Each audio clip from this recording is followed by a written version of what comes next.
Hello guys, Astronomic here, and I'm bringing you another episode in my Dungeon Guide series. This week I'm going to be moving on up the charts, and we are looking at the next stage, which is Gorn. He comes with a recommended power of 12,800, 14 enemy pack slots and 11 loot slots. He is one that a lot of people have difficulty with, so I figure this one might be quite popular this video. If we look at his three abilities, he has Flame Spray, inflict fire damage to all the enemies in front, Dragon Call, summon 5 Dragon Whelps, and the one that everyone has a problem with, Hellish Roar, roar at all enemies in an area causing stun and huge damage. Gorn tactically is quite a difficult fight, probably the most difficult in the game to be honest. I know I spoke about Raviente last week, and he's more of a gear check in making sure your heroes are up to scratch. But in terms of actual playing, I think Gorn's tactically the most difficult. You have to really focus when you're playing against Gorn and make sure that you time everything perfectly, because otherwise your team will just get wiped pretty quickly. So you can't just mindlessly sit through this boss fight. He is very difficult.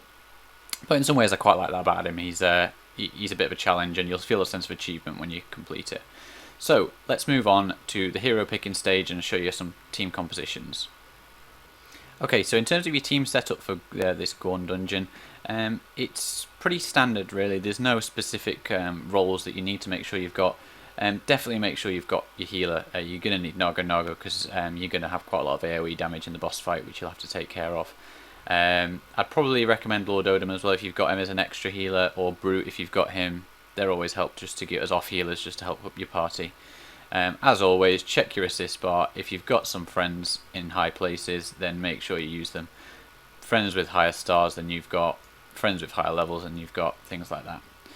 Other than your healers, the main thing is make sure you bring up some decent DPS. That's pretty much it. In terms of the team setup, he's fairly straightforward.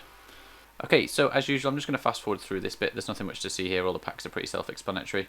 It does advertise 25 slots in total, but there's 32 including travelling spots in between phases, which would mean that if you wanted to do it in one day, you would need to make 2 diamond purchases, and that would give you 3 steps left over.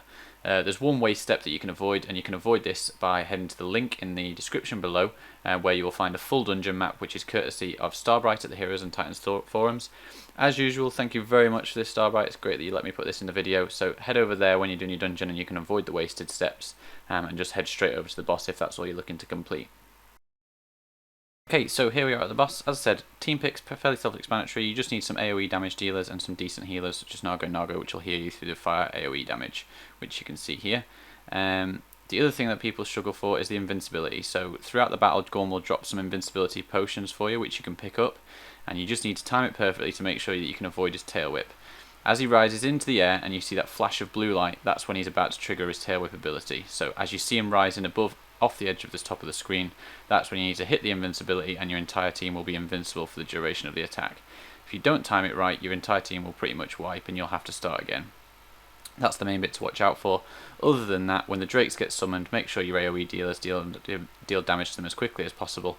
And that's pretty much it. That's the fight over. Should be fairly easy. That's it, guys. That's everything for the Gorn dungeon boss. Stay tuned next week when I'll be covering the Lost Captain. You will be pleased to know that if you've managed to get through Gorn, everything from here on out is much easier.